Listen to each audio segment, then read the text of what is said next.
북한은 개성공단 계약의 무효를 선언하고 남측이 받아들이지 않는다면 철수해도 무방하다고 통보했습니다. 정부는 북측의 일방적 무효 선언에 유감을 표시하고 받아들일 수 없다는 입장을 분명히 했습니다. 신영철 대법관의 촛불재판 개입 논란과 관련한 법원 소장 판사들의 임시회의가 전국으로 확산되고 있습니다. 민주당 새 원내대표에 이강래 의원이 선출됐습니다. 이 사안 이 시간 주요 뉴스입니다.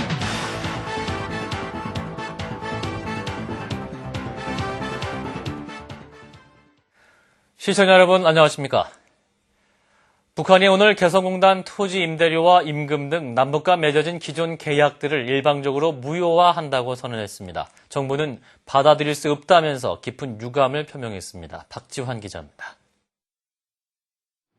북한은 오늘 오후 12시 35분쯤 남측 개성공단 관리위원회에 통지문을 보냈습니다. 통지문에는 북한이 개성공단에서 남측에 특혜적으로 적용했던 토지 사용료와 노임 등 관련 법규와 계약의 무효를 선포한다고 적시되어 있었습니다.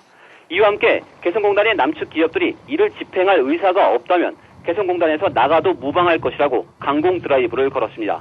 북한이 이렇게 강경하게 나온 배경에는 개성공단 운영과 관련한 남북 접촉에 우리 정부가 너무 소극적으로 대응했다는 불만도 깔려 있습니다. 그러나 정부는 이번 2차 남북 접촉을 앞두고 개성공단에서 50일 가까이 억류 중인 현대해산 직원 유모 씨 문제 해결이 전제돼야 한다고 맞서왔습니다.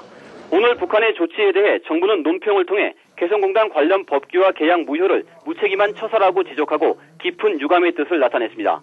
정부는 또 북한의 조치는 개성공단의 안정을 위협하는 것으로 정부는 결코 받아들일 수 없다고 강조했습니다. 정부는 북측이 일방적으로 개성공단 관련 법규와 계약을 변경하면 그에 따른 모든 책임은 북측에 있다는 입장입니다. CBS 뉴스 박지환입니다. 북측의 갑작스런 개성공단 계약 무효 선언이 알려지자 개성공단 입주 기업들은 또 한 번의 충격 속에 빠졌습니다. 개성공단 대표들은 당황스러운 상황이라며 일단 북측의 진입 파악에 최선을 다하고 있다면서 곧 긴급 대책 회의를 열 예정입니다. 현대해산도 당혹감 속에 앞으로의 사태가 어떻게 전개될지 사태 파악에 분주한 모습입니다. 특히 직원 유 씨가 북한에 억류돼 있는 상황에서 대북 사업이 중단되는 것은 아닌지 긴장하고 있습니다. 신영철 대법관의 행위가 명백한 재판권 침해라면서 법원의 소장 판사들의 회의가 잇따라 열리는 등 파문은 전국으로 확산되고 있습니다. 강현석 기자입니다. 서울 동부지법 단독판사회의에서도 신영철 대법관의 행동이 재판 침해라는 결론이 내려졌습니다. 서울 동부지법 단독판사들은 오늘 청사회의실에서 회의를 열고 신 대법관 행위는 명백한 재판권 침해이며 법관의 자긍심이 심각하게 훼손됐다고 밝혔습니다. 지금까지 단독판사회의가 열린 서울 남부지법과 중앙지법, 동부지법에서 강도의 차이는 있지만 신 대법관의 행동이 부적절했다는 점에서 단독판사들의 의견이 모두 일치한 것입니다. 이 같은 결론은 앞으로 열릴 예정인 각 지방법원 단위의 판사회의에도 상당한 영향을 미칠 것으로 전망됩니다. 당장 이 시간 현재 서울 북부지법 단독판사회의가 진행되고 있으며 돌아오는 월요일에는 부산지법 단독판사들의 판사회의가 비공개로 열릴 예정입니다. 여기에 서울 가정법원의 배석판사와 단독판사들도 오는 월요일 한자리에 모여 연석판사회의를 열기로 했으며 같은 날 서울 서부지법과 인천지법, 울산지법도 단독판사회의를 열기로 결정해 신 대법관을 비판하는 일성 소장 판사들의 움직임이 전국 규모로 확대되고 있습니다. 실제로 일부 판사들은 단독판사회의가 아닌 전국 법관회의를 열고 이번 사태를 정식으로 논의하자고 의견을 갖고 있는 것으로 알려졌습니다. CBS 뉴스 강현석입니다. 검찰은 박연차 전 태광실업 회장의 세무조사 무마 로비 의혹과 관련해서 천신일 세종남어 여행 회장의 아들과 딸을 참고인 신분으로 불러 조사했습니다. 검찰은 천 회장이 세종남어와 계열사 주식을 거래하는 과정에 박연차 회장의 개입이 있었고 결과적으로 천 회장 자녀들의 지분율이 크게 높아진 점에 주목하고 있습니다. 검찰은 또 박연차 회장 측으로부터 금품 수수 의혹을 받고 있는 민유태 전주지검장을 피내사자 신분으로 소환해 조사했습니다. 민주당 차기 원내 사령탑에 3선의 이강래 의원이 선출됐습니다. 이강래 신임 원내대표는 입법 전쟁을 도저히 용납할 수 없다면서 강력한 대여 투쟁을 예고했습니다. 김정훈 기자입니다. 18대 국회 제2기 민주당 원내 사령탑에 3선의 이강래 의원이 선출됐습니다. 오늘 의원총회를 통해 열린 당내 경선에서 이 의원은 2차 투표까지 가는 접전 끝에 46표를 얻어 28표를 얻은 김부겸 의원을 제치고 새 원내대표에 선출됐습니다. 앞서 치러진 1차 투표에서는 이 의원이 35표, 김 의원이 22표, 박지원 의원이 20표를 얻었습니다. 이강래 신임 원내대표는 당선 소감에서 민주당 현 지도부가 해왔던 일을 바탕으로 당의 통합과 단결을 위해 최선을 다하겠다고 밝혔습니다. 이 원내대표는 특히 지난 입법전쟁은 국회 역사상 가장 치욕스러운 일로 울분을 느꼈다고도 말했습니다. 문방위원님들과 간담회도 갖고 기존의 입장에 대해서도 공부하고 6월 국회에서 MB학법 저지하고 꼭 막아내겠다는 말씀 드립니다. 전북 남원 순창 출신의 이강래 원내대표는 92년부터 2007년까지 김대중, 노무현, 정동영 후보를 도와 4차례의 대통령 선거를 치렀고 청와대 정무수석과 국정원 기획조정실장도 역임했습니다. 대안 있는 강한 야당을 내세운 신임 이강래 원내대표가 강력한 대여투쟁을 경고하고 나서면서 6월 임시국회에서의 여야 간 대립과 갈등은 더욱 고조될 것으로 보입니다. CBS 뉴스 김정훈입니다. 서울 도봉구의 한 고등학교에서 A형 간염 환자가 11명 발생한 것과 관련해서 보건당국이 역학조사에 나섰습니다. 질병관리본부는 오늘 중앙역학조사반을 해당 학교에 파견해서 A형 간염의 유행 여부와 발병 원인 규명에 들어갔습니다. 후진국병으로 불리는 A형 간염은 오염된 물이나 음식물에 의해 전염돼서 한 달 정도의 잠복기를 거쳐 구토나 설사 등의 증상을 나타내면서 전염성이 매우 강한 것으로 알려졌습니다.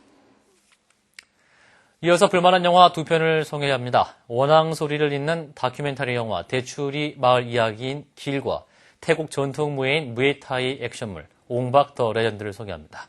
김윤주 아나운서입니다. 지난 2006년 5월 4일 대추리 마을에 공권력이 투입됩니다. 이름하여 작전명 여명의 황새울. 새벽부터 울린 사이렌 소리, 무자비한 군경 합동작전에 마을은 그야말로 전쟁터가 되고 미군 기지 확장에 반대하는 많은 사람들이 다치고 연행됩니다. 벽시가 뿌려진 논에는 철조망이 둘러쳐지고 미군 기지 확장 공사가 시작됩니다. 70평생을 논에서 보낸 방효태 할아버지. 논은 자식보다 소중한 것이라며 논으로 가기 위한 길을 만들고 대추리에서의 평화의 발걸음이 시작됩니다. 1400년 미지의 땅 태국, 권력에 의해 온 가족이 처참히 살해당하는 티엔, 반군 지도자 천황의 눈에 띄게 되고 그로부터 세계 각지의 무술을 전수받습니다. 마침내 절대무공의 소유자가 된 티엔은 복수의 길을 떠나지만 과거에 대한 새로운 사실을 알게 되면서 무수한 암살자들과 마주하게 됩니다. 끝없는 사륙을 멈추게 할 단 한 명의 영웅, 태국 전통무예 무에타이가 부활합니다. CBS 뉴스 김윤주입니다.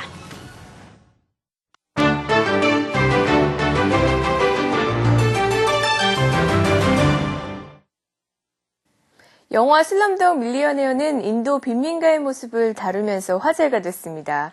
영화에 아역 배우로 출연했던 아자루딘 이스마일은 실제 빈민가에 살고 있는데요. 인도 뭄바이시가 무허가 가옥들을 강제로 철거하면서 이스마일과 그의 가족들도 집을 잃게 됐습니다. 강제 철거가 이루어졌던 인도의 빈민가로 한번 가봅니다. 영화 슬럼독 밀리어네어의 아역 주인공이었던 이스마일이 강제로 철거되는 집을 바라보면서 눈물을 흘립니다. 철거 관리자들은 갑자기 아침에 찾아와 집을 비우라 요구했고 강제 철거 작업에 들어갔습니다.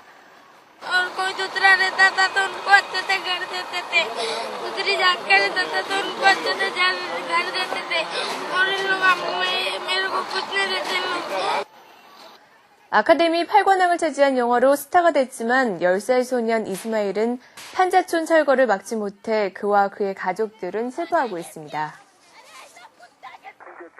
우주선 아틀란티스호의 우주인 2명이 허블 망원경을 수리하기 위해서 우주공간으로 나갔습니다. 우주인들은 망원경의 카메라와 신호 장비를 교체하는 작업을 진행하고 있습니다. 작업은 지구에서 560km 떨어진 우주에서 이뤄졌는데요. 엄청난 속도로 움직이는 우주 궤도에서는 작은 조각이라도 치명적인 피해를 불러올 수 있다고 합니다. 미국 플로리다 앞바다에서 IT 주민으로 보이는 미립국자 30명이 탄 소형 선박이 침몰했습니다.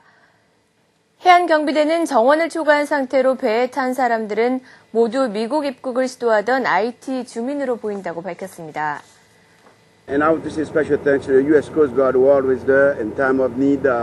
They work so hard to save lives, to help the needy Haitian.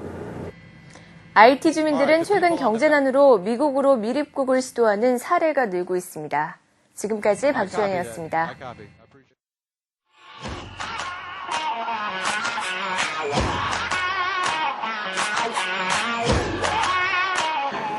항상 저희를 사랑으로 가르쳐 주시고 또 사랑을 나누도록 이끌어 주시는 선생님들을 위해 기도드립니다.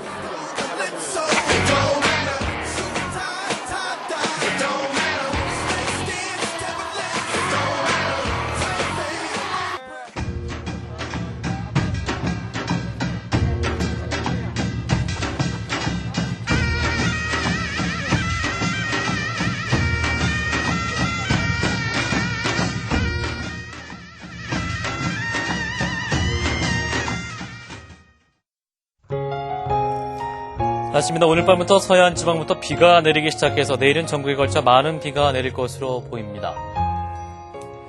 이번 비는 내일 밤부터 차차 그치겠지만 남부지방은 주일 아침까지도 이어지는 곳이 있겠습니다. 내일 아침 최저기온은 12도에서 16도, 낮 최고기온 17도에서 20도가 되겠습니다. 서울의 현재 기온 17.8도입니다. 이상으로 CBS 뉴스를 마칩니다. 고맙습니다.